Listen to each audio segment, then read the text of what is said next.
¿Usted está dispuesto a pedirle perdón al país por esas heridas profundas de la guerra que han cometido Sí, pero es que FARC? eso no ha sido un problema de las FARC, ni un problema mío o de X o Y comandante, no, es la dinámica de la guerra. Pero independientemente de eso, ¿usted estaría dispuesto a decir a las víctimas de... Pero es que cuando uno pide perdón es porque se arrepintió de haber hecho algo. Yo no me estoy arrepintiendo de haber hecho lo que haya hecho. Lo que he hecho, el de ser guerrillero a estas alturas de la vida, y lo sigo siendo.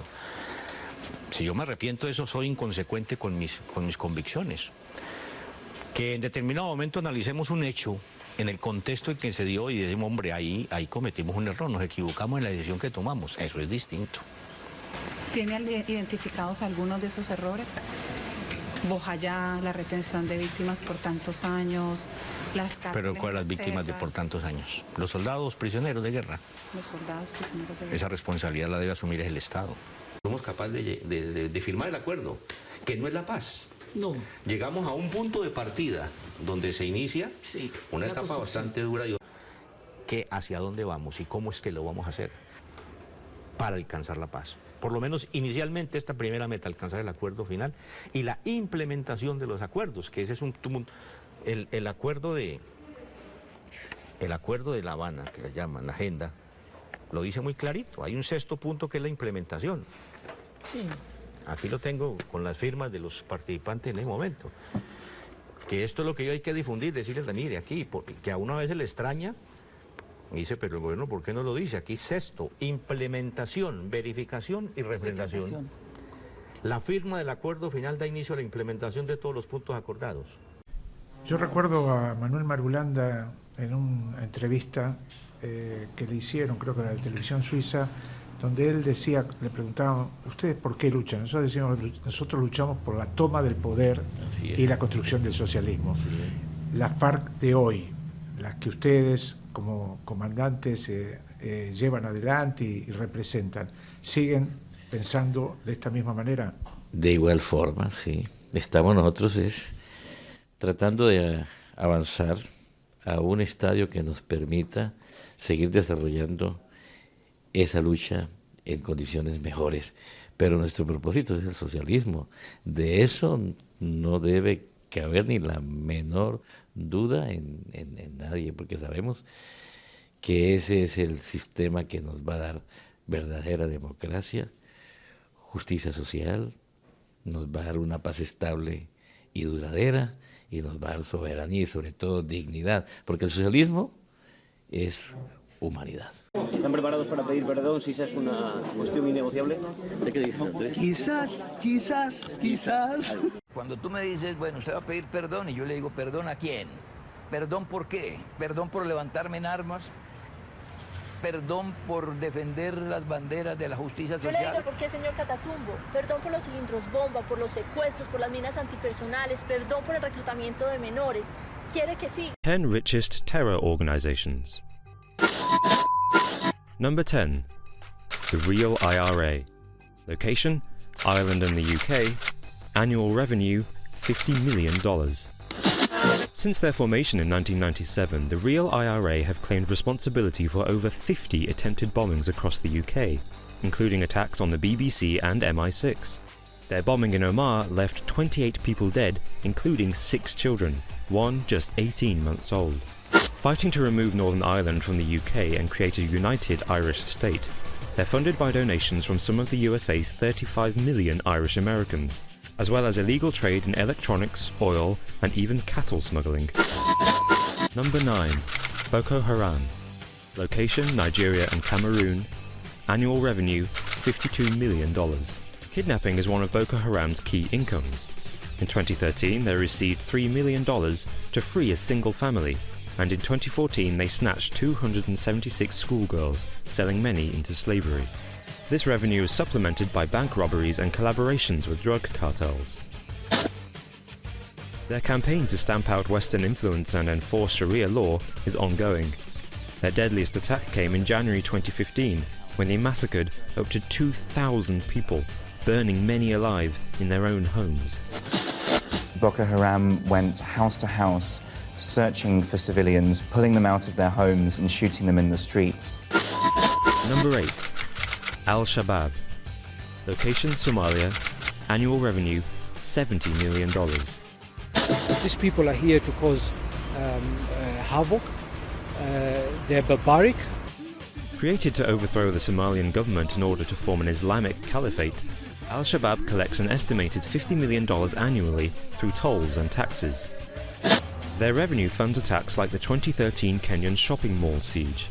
Lasting 4 days, they claimed 67 civilian lives. They've called for similar attacks on the Mall of America and London's Oxford Circus. Imposing the rarely used Islamic hudud law, in 2013 a 13-year-old rape victim was stoned to death for adultery. Number 7. Lashkar-e-Taiba. Location Pakistan and India. Annual revenue $100 million. Seeking to end Indian rule in Kashmir, this group are renowned for committing Fidayeen attacks, where heavily armed suicide squads hit selected targets. One 4-day raid in 2008 saw 12 attacks involving bombings and shootings carried out across Mumbai. The 10 gunmen responsible killed 166 people and injured over 600. Donations from Pakistani expatriates largely contribute to their $100 million revenue. It's rumoured that ISI, Pakistan's intelligence agency, also supply money in return for attacks against India. Number 6. Al-Qaeda. Location: main branches in Pakistan and Afghanistan. Annual revenue $150 million.